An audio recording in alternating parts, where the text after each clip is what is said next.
सियावर रामचंद्र की जय। श्रद्धेय मंच, सभी संत एवं ऋषिगण, यहाँ उपस्थित और विश्व के कोने कोने में हम सबसे साथ जुड़े हुए सभी राम भक्त, आप सबको प्रणाम, आप सबको राम राम। आज हमारे राम आ गए हैं।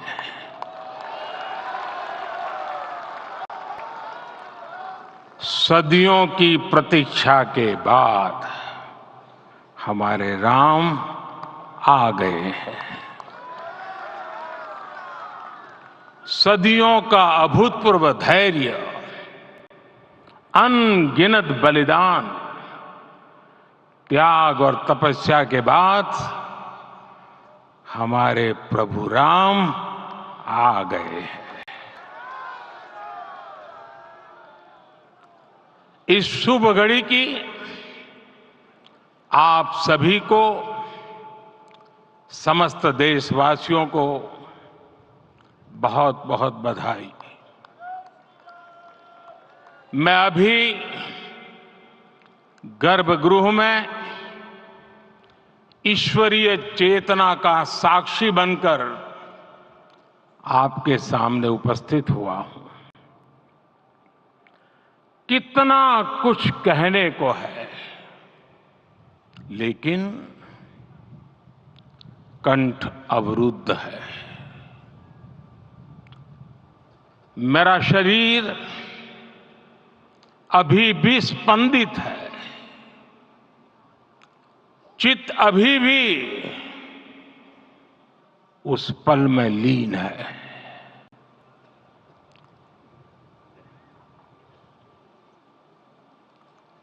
हमारे रामलला अब टेंट में नहीं रहेंगे।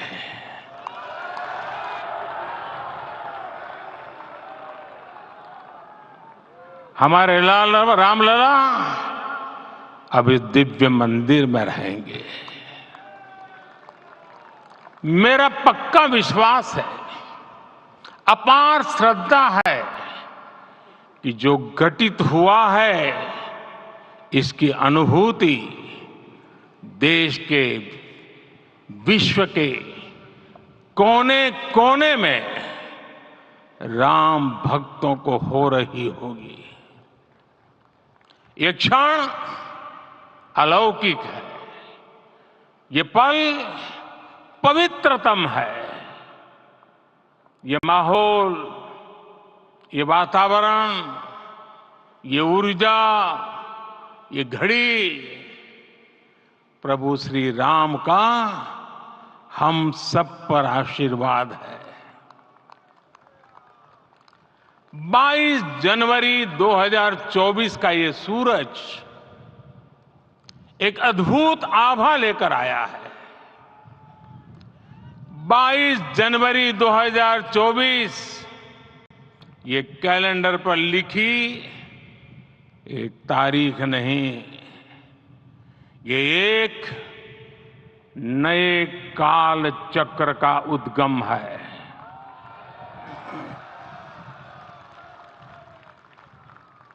राम मंदिर के भूमि पूजन के बाद से प्रतिदिन पूरे देश में उमंग और उत्साह बढ़ता ही जा रहा था। निर्माण कार्य देख देशवासियों में हर दिन एक नया विश्वास पैदा हो रहा था। आज हमें सदियों के उस धैर्य की धरोहर मिली है। आज हमें श्री राम का मंदिर मिला है। गुलामी की मानसिकता को तोड़कर उठ खड़ा हो राष्ट्र। अतीत के हर दंश से हौसला लेता हुआ राष्ट्र ऐसे ही नव इतिहास का सृजन करता है। आज से 1000 साल बाद भी लोग आज की इस तारीख की, आज के इस पल की चर्चा करेंगे। और ये कितनी बड़ी राम कृपा है कि हम सब इस पल को जी रहे हैं, इसे साक्षात घटित होते देख रहे हैं। आज दिन, दिशाएं, दिगंत सब दिव्यता से परिपूर्ण है। ये समय सामान्य समय नहीं है। ये काल के चक्र पर सर्वकालिक शाही से अंकित हो रही अमिट स्मृति रेखाएं हैं। साथियों, हम सब जानते हैं कि जहां राम का काम होता है, वहां पवन पुत्र हनुमान अवश्य विराजमान होते हैं। इसलिए मैं राम भक्त हनुमान और हनुमान गढ़ी को भी प्रणाम करता हूं। मैं माता जानकी, लक्ष्मण जी, भरत, शत्रुघ्न सबको नमन करता हूं। मैं पावन अयोध्यापुरी और पावन सरयू को भी प्रणाम करता हूं। मैं इस पल दैवीय अनुभव कर रहा हूं कि जिनके आशीर्वाद से ये महान कार्य पूरा हुआ है। वे दिव्य आत्माएं, वे दैवीय विभूतियां भी इस समय हमारे आसपास उपस्थित है। मैं इन सभी दिव्य चेतनाओं को भी कृतज्ञता पूर्वक नमन करता हूं। मैं आज प्रभु श्री राम से क्षमा याचना भी करता हूं। हमारे पुरुषार्थ, हमारे त्याग, तपस्या में कुछ तो कमी रह गई होगी कि हम इतनी सदियों तक ये कार्य कर नहीं पाए। आज वो कमी पूरी हुई है।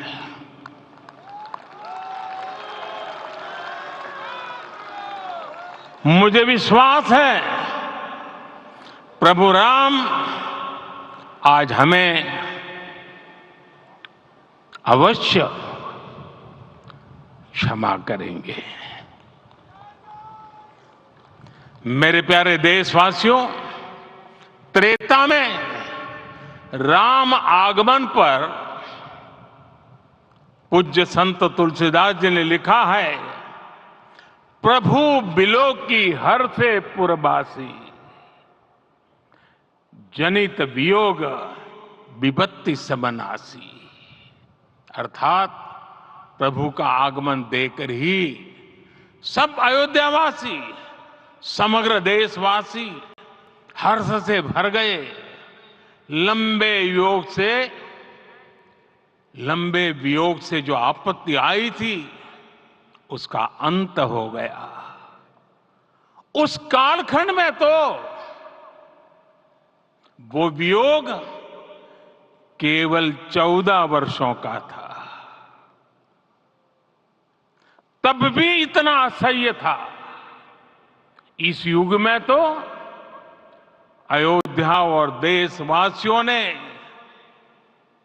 सैकड़ों वर्षों का वियोग सहा है। हमारी कई कई पीढ़ियों ने वियोग सहा है। भारत के तो संविधान में उसकी पहली प्रति में भगवान राम विराजमान है। संविधान के अस्तित्व में आने के बाद भी दशकों तक प्रभु श्री राम के अस्तित्व को लेकर कानूनी लड़ाई चली। मैं आभार व्यक्त करूंगा भारत की न्यायपालिका का, जिसने न्याय की लाज रख ली।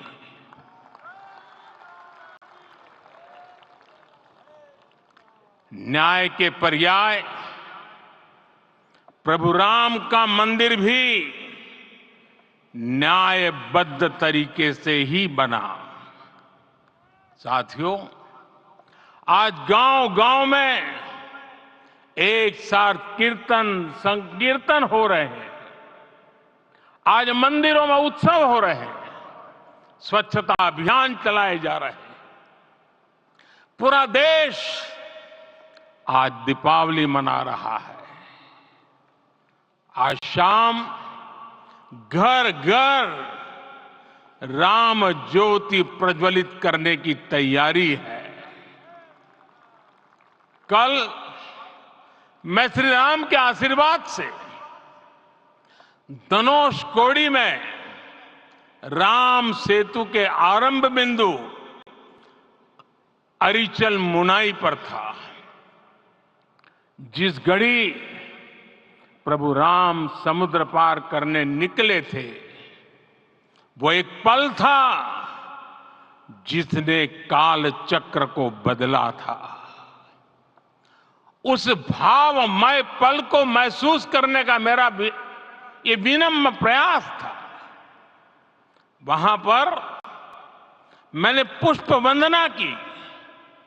वहां मेरे भीतर एक विश्वास जगा कि जैसे उस समय काल चक्र बदला था, उसी तरह अब काल चक्र फिर बदलेगा और शुभ दिशा में बढ़ेगा। अपने 11 दिन के व्रत अनुष्ठान के दौरान मैंने उन स्थानों का चरण स्पर्श करने का प्रयास किया जहां प्रभु राम के चरण पड़े थे। चाहे वो नासिक का पंचवटी धाम हो, केरला का पवित्र त्रिपायर मंदिर हो, आंध्र प्रदेश में लेपाक्षी हो, श्रीरंगम में रंगनाथ स्वामी मंदिर हो, रामेश्वरम में श्री रामनाथ स्वामी मंदिर हो, या फिर धनुषकोडी। मेरा सौभाग्य है कि इसी पुनीत पवित्र भाव के साथ मुझे सागर से सरयू तक की यात्रा का अवसर मिला। सागर से सरयू तक हर जगह राम नाम का वही उत्सव भाव छाया हुआ है। प्रभु राम तो भारत की आत्मा के कण कण से जुड़े हुए हैं। राम भारतवासियों के अंतर मन में विराजे हुए हैं। हम भारत में कहीं भी किसी की अंतरात्मा को छुएंगे तो इस एकत्व की अनुभूति होगी और यही भाव सब जगह मिलेगा। इससे उत्कृष्ट, इससे अधिक देश को समायोजित करने वाला सूत्र और क्या हो सकता है। मेरे प्यारे देशवासियों, मुझे देश के कोने कोने में अलग अलग भाषाओं में रामायण सुनने का अवसर मिला है, लेकिन विशेषकर पिछले 11 दिनों में रामायण अलग अलग भाषा में अलग राज्यों से मुझे विशेष रूप से सुनने का मौका मिला। राम को परिभाषित करते हुए ऋषियों ने कहा है, रमन्ते यस्मिन् इति रामः, अर्थात जिसमें रम जाए वही राम है। राम लोक की स्मृतियों में, पर्वत से लेकर परंपराओं में सर्वत्र समाये हुए हैं। हर युग में लोगों ने राम को जिया है। हर युग में लोगों ने अपने अपने शब्दों में अपनी अपनी तरह से राम को अभिव्यक्त किया है। और ये राम रस जीवन प्रवाह की तरह निरंतर बहता रहता है। प्राचीन काल से भारत के हर कोने के लोग राम रस का आचमन करते रहे हैं। राम कथा असीम है और रामायण भी अनंत है। राम के आदर्श, राम के मूल्य, राम की शिक्षाएं सब जगह एक समान है। प्रिय देशवासियों, आज इस ऐतिहासिक समय में देश उन व्यक्तित्वों को भी याद कर रहा है जिनके कार्य और समर्पण की वजह से आज हम ये शुभ दिन देख रहे हैं। राम के इस काम में कितने ही लोगों ने त्याग और तपस्या की पराकाष्ठा करके दिखाई है।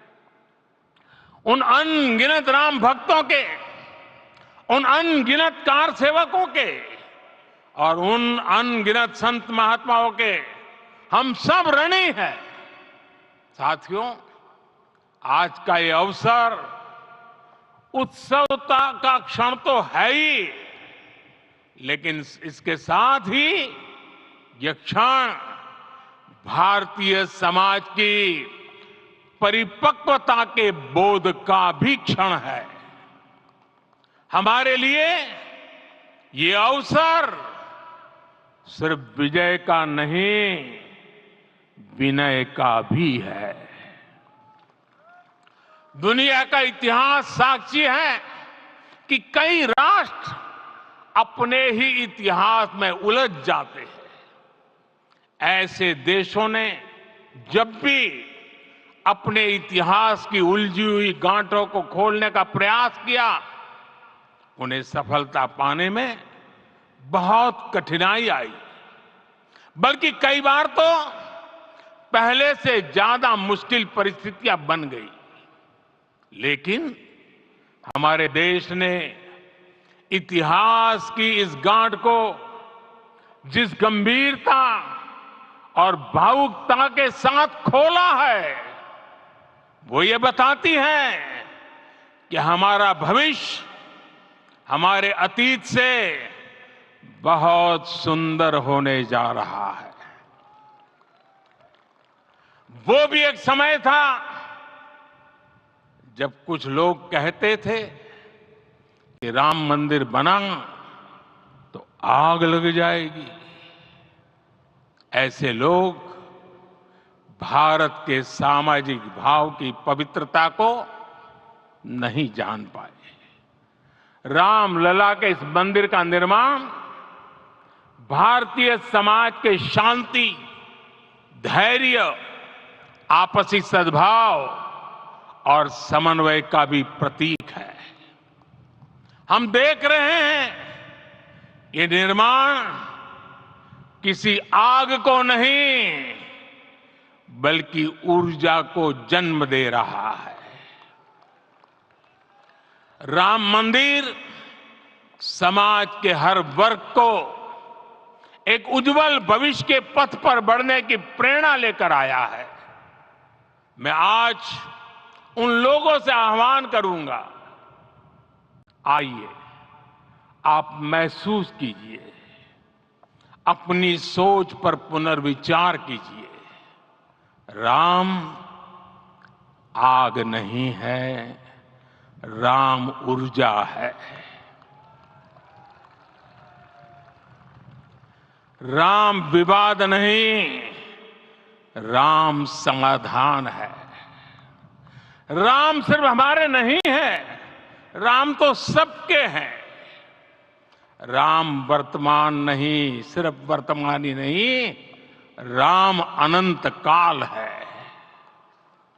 साथियों, आज जिस तरह राम मंदिर प्राण प्रतिष्ठा के इस आयोजन से पूरा विश्व जुड़ा हुआ है, उसमें राम की सर्वव्यापकता के दर्शन हो रहे हैं। जैसा उत्सव भारत में है, वैसा ही अनेक देशों में है।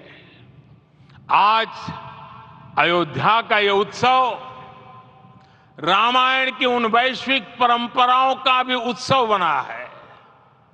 रामलला की ये प्रतिष्ठा वसुधैव कुटुंबकम के विचार की भी प्रतिष्ठा है। साथियों, आज अयोध्या में केवल श्री राम के विग्रह रूप की प्राण प्रतिष्ठा नहीं हुई है, ये श्री राम के रूप में साक्षात भारतीय संस्कृति के प्रति अटूट विश्वास की भी प्राण प्रतिष्ठा है। ये साक्षात मानवीय मूल्यों और सर्वोच्च आदर्शों की भी प्राण प्रतिष्ठा है। इन मूल्यों की, इन आदर्शों की आवश्यकता आज संपूर्ण विश्व को है।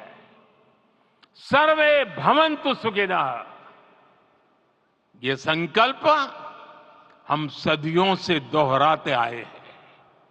आज उसी संकल्प को राम मंदिर के रूप में साक्षात आकार मिला है। ये मंदिर मात्र एक देव मंदिर नहीं है, ये भारत की दृष्टि का, भारत के दर्शन का, भारत के दिग्दर्शन का मंदिर है। ये राम के रूप में राष्ट्र चेतना का मंदिर है।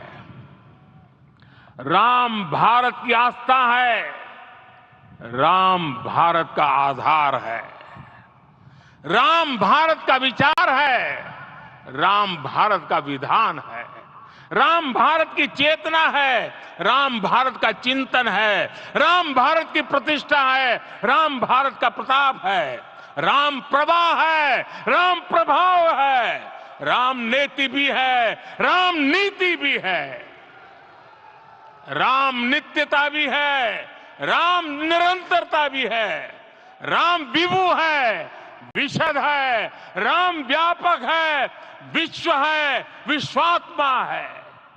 और इसलिए जब राम की प्रतिष्ठा होती है तो उसका प्रभाव वर्षों या शताब्दियों तक ही नहीं होता, उसका प्रभाव हजारों वर्षों के लिए होता है। महर्षि वाल्मीकि ने कहा है, राज्यम 10 सहस्त्राणि प्राप्य वर्षाणि राघव, अर्थात राम 10,000 वर्षों के लिए राज्य पर प्रतिष्ठित हुए, यानी हजारों वर्षों के लिए राम राज्य स्थापित हुआ। जब त्रेता में राम आए थे तब हजारों वर्षों के लिए राम राज्य की स्थापना हुई थी। हजारों वर्षों तक राम विश्व पथ प्रदर्शन करते रहे थे। और इसलिए मेरे प्यारे देशवासियों, आज अयोध्या भूमि हम सभी से, प्रत्येक राम भक्त से, प्रत्येक भारतीय से कुछ सवाल कर रही है। श्री राम का भव्य मंदिर तो बन गया, अब आगे क्या? सदियों का इंतजार तो खत्म हो गया, अब आगे क्या? आज के इस अवसर पर जो दैवीय आत्माएं हमें आशीर्वाद देने के लिए उपस्थित हुई हैं, हमें देख रही हैं, उन्हें क्या हम ऐसे ही विदा करेंगे? नहीं, कदापि नहीं। आज मैं पूरे पवित्र मन से महसूस कर रहा हूं कि काल चक्र बदल रहा है। ये सुखद संयोग है कि हमारी पीढ़ी को एक कालजयी पथ के शिल्पकार के रूप में चुना गया है। 1000 वर्ष बाद की पीढ़ी राष्ट्र निर्माण के हमारे आज के कार्यों को याद करेगी। इसलिए मैं कहता हूं, यही समय है, सही समय है। हमें आज से, इस पवित्र समय से अगले 1000 साल के भारत की नींव रखनी है। मंदिर निर्माण से आगे बढ़कर अब हमें सभी देशवासी यहीं इस पल से समर्थ, सक्षम, भव्य, दिव्य भारत के निर्माण की सौगंध लेते हैं।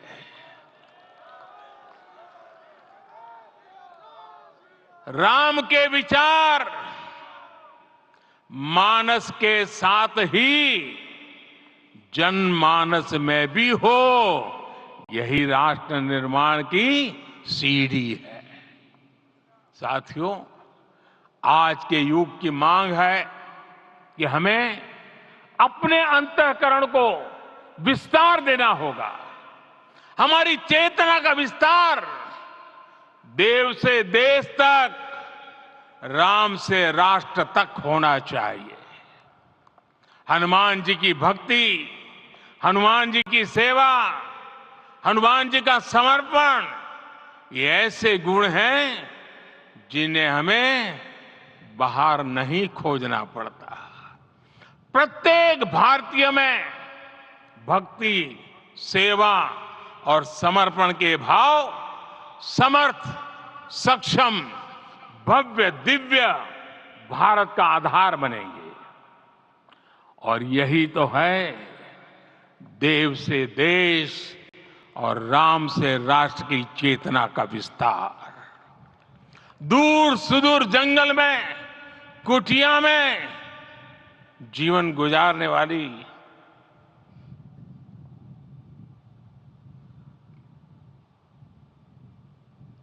मेरी आदिवासी मां शबरी का ध्यान आते ही अप्रतिम विश्वास जागृत होता है। मां शबरी तो कब से कहती थी, राम आएंगे।